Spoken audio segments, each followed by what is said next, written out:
pour la belle explication qu'elle a donnée sur le... Non, mais c'est vrai parce que il y a cette méconnaissance justement de l'effet cicatrisant du miel et qui peut être réellement utilisé d'une manière, je dirais, commune et beaucoup plus démocratisée. C'est vrai qu'on a plus tendance à le prendre quand on a, comme je l'ai dit, surtout l'atout, hein, c'est la première, je pense que c'est le premier usage, ou alors dans une tisane pour sucrer quand on n'a pas envie de mettre du sucre raffiné. Mais en fait, pas que. Hein, en fait, la première fonction du miel, c'est la cicatrisation. C'est là où le miel est le plus efficace.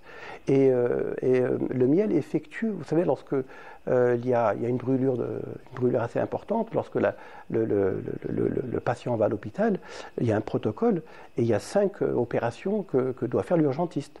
Et ben, le miel les fait les 5 en une fois. C'est absolument miraculeux. Et il y a cet effet qu'elle a magnifiquement décrit, l'effet osmotique, qui permet en fait il y a la détertion. Donc en fait, le miel va remonter tous les détritus et les mettre sur les côtés de la plaie. Donc ça va faciliter le nettoyage. Et en fait, c'est cet aspect que beaucoup de médecins devraient l'utiliser d'une manière beaucoup plus... parce qu'on perd beaucoup de jours de cicatrisation en n'utilisant pas le miel. Il y a beaucoup de plaies qui restent ouvertes parce que les médecins sont réticents, ils pensent que le miel peut être un véhicule de germes, alors qu'en fait, il est antiseptique. C'est un antiseptique. Après, il faut choisir le miel aussi qu'on utilise pour la cicatrisation. Oui, c'est pas le miel qu'on a au niveau... voilà, c'est clair. Il y a certains critères. Tout à fait. Mais les dernières études, c'est le miel qui sort de la ruche. C'est le miel le plus pur, celui qu'on utilise, et on le met directement sur la plaie.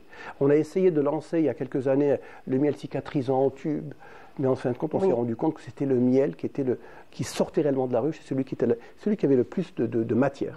Et c'est en fait cette matière, dans le miel, la nature va trouver la matière pour cicatriser la plaie. Parce qu'en fait, il faut de la matière pour cicatriser, pour reconstituer les cellules. Et bien, c'est contenu dans le miel. C'est ça qui est incroyable. Et c'est la seule matière qui permet de reconstituer les cellules à l'identique. Vous vous rendez compte?